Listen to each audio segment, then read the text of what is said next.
صبح 7:59 پر 11 سالہ جیمز کو ایک منفرد طریقے سے جگایا جاتا ہے۔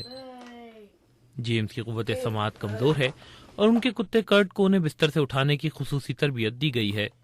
جیمز قوت سماعت سے محروم ان چند بچوں میں سے ایک ہے جسے مدد کے لیے ایک دوست کتے کی خدمات فراہم کی گئی ہیں۔ مجھے اپنے کتے سے محبت ہے، یہ بہت اچھا ہے۔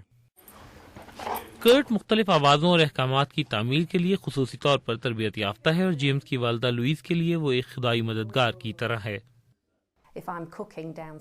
میں نچلی منزل پر کھانا پکانے میں مصروف ہوتی ہوں تو میں کتے کو بلا کر جیمز کے لیے پیغام بھیجتی ہوں اور جیمز سمجھ جاتا ہے۔ کیا بات ہے؟ جیمز کتے کا پیچھا کرتا ہوا میرے پاس پہنچ جاتا ہے اور میں اوپری منزل پر جانے کی مشقت سے بچ جاتی ہوں۔ زندگی کے معاملات میں تعاون ہی نہیں بلکہ آگ کے خطرے کا الارم بجنے پر کرٹ کو جیمز کو ڈھونڈ کر خطرے سے متنبہ کرنے کی بھی تربیت دی گئی ہے۔ جیمز جانتے ہیں کہ اگر کرٹ ان کے پاس آ کر لیٹ جائے تو یہ خطرے کی علامت ہے جس پر انہیں اپنی والدہ کے پاس پہنچنا ہے۔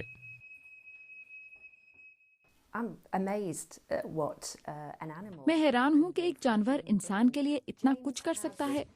جیمز کو بات کرنے میں مشکل پیش آتی ہے مگر اب اس کا اعتماد بڑھ رہا ہے، اس کا احساس تنہائی کم ہو رہا ہے۔ کتے کی گھر میں موجودگی بہت خوش کن ہے، بلکہ اب تو کرٹ کے بغیر زندگی کا تصور کرنا بھی مشکل ہے۔ کرٹ اب جیمز کے خاندان کا ایک فرد بن چکا ہے اور جیمز بھی اس کی دیکھ بھال میں مدد کرتا ہے۔ قوت سماعت سے محروم بچوں کی مدد کے لیے پچھلے سال ایک تنظیم کی جانب سے 12 کتے فراہم کیے گئے تھے اور ان کتوں کی مدد سے جیمز جیسے دیگر بچوں کا بھی اعتماد اور احساس تحفظ بڑھا ہے۔